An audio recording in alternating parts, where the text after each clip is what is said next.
Hello, everybody. Hi there. Good morning.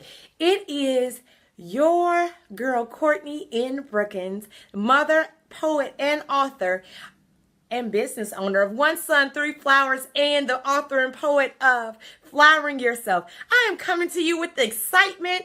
We are in Aries season. If you follow me on social media, you should know that both of my daughters are born in the Aries season. So I have two Arian girls and I'm so excited. Aries are so full of energy. They're dynamic, they're creative, and they're just a lot of fun to raise. Yesterday we kicked off my first daughter's birthday season with PJs and pancakes. So as I sat there with her friends, they were eating pancakes, they were in their PJs, and they were just having a really great time. And as I sat there with them enjoying that moment, it just made me become more reflective of the journey of womanhood, which if you've already purchased a copy of my book, Flowering Yourself, you know I have a poem that is entitled Seasons. And in that poem, I break down the different seasons of our lives into the chapters of womanhood. So in that first season, the season that my daughters are currently in, we talk about the innocence and the fun and the playfulness of being a young girl. And that season is so important for us as we continue to mature into our womanhood.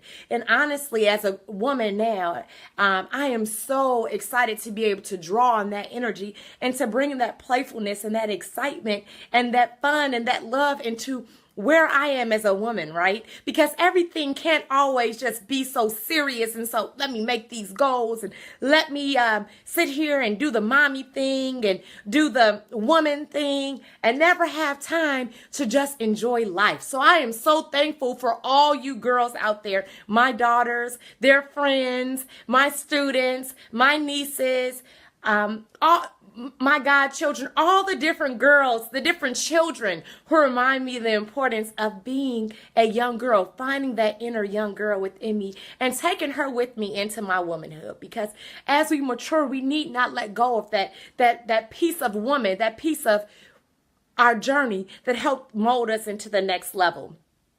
My book then matriculates into, we start talking about the adventures or the finding yourself in your teen years. And so in those teen years, we know that that is truly the beginning of us learning to define ourselves. And that journey does not stop when we hit 20, when the teen is no longer literally a part of our age. But that journey is a continuation. It hits our early 20s and maybe even some of our 30s, right? And we know that there is no certain age that self-definition stops at because we are continuously evolving. We're continuously growing. We're continuously moving forward. And we're continuously redefining ourselves, right? That is so important. So I'm thankful for the reminder that the journey that has gone before us is a continuing process. So now, then we come into this womanhood. Okay, that's where my friends and colleagues and daughters, mothers, all of us were in that space of being a woman. But we look back and we can't remember how we've worked to define ourselves, because if we do, we forget the defining process. We get lost in all the roles that we're in right now. We forget our definition is essential for our own thriving, our own growth, our own blooming. So we can't remember the journey we've gone through to define ourselves and lose our own definition in the midst of adding on to our journey, right? So we have to keep on moving. And then when I look at the more seasoned women, the women that are fully seasoned, the women that are 50 plus, 60 plus, 70 plus, I look at my grandmother who's almost 90, and these women remember all stages of the journey. They remember all of them. And they are so set in the woman that they are. They are so comfortable in it. They are comfortable with all the different pieces that womanhood has brought them. But even more than that, they are comfortable in who they are, not being connected to anyone. Remembering that they are who they are because that's who they were created to be. That their connections are essential for humanity and for the evolution of other women and other pieces of life, but they're also essential for their own story. And so I am so thankful for those women, those 50, 60, 70, 80 plus women in their 80s is what I am trying to say, that just have put their hands on me and have continued to help me and my generation put their hands on us and allowed us women to grow into the women that we're supposed to be, and helping to remind us while we're in our season of womanhood to keep a little bit of what we need for ourselves. So that self-love, that self-care, that those things do not get dropped when we become women.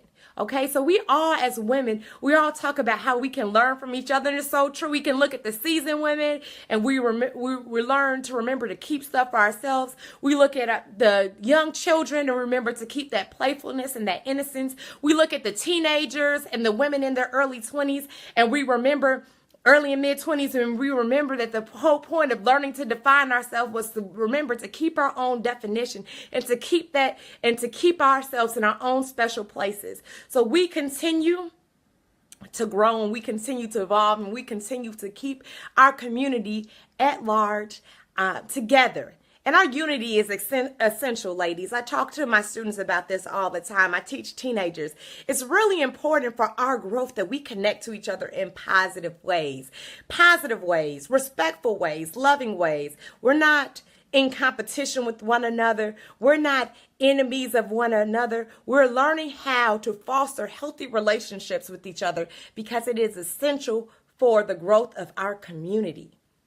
It is essential for the growth of our community. So as I continue to be happy and evolve in this season for my daughters, I caution all of you all to continue to grow and bloom in your season of womanhood. Continue to allow your petals to spread, whether you are in that young girl phase, whether you are in that teenager or young woman phase, whether you are fully a woman, fully settled into your womanhood, or you're in that seasoned woman space. Remember to not only look around and remember the lessons that you have learned from the other phases of your journey, whether they're before you or the ones that are to come after, but also remember to look within, because the biggest growth comes from examining your own light and the own health and love and wellness that your own being deserves. So as I said, my name is Courtney N. Brookins. You can continue to connect with me on Instagram, Facebook, Periscope, YouTube, and Pinterest, and soon Twitter, where we can continue to share ideas and thoughts about how to nurture all levels of womanhood. And I have my two favorite daughters helping to keep me mindful of each one of those spaces.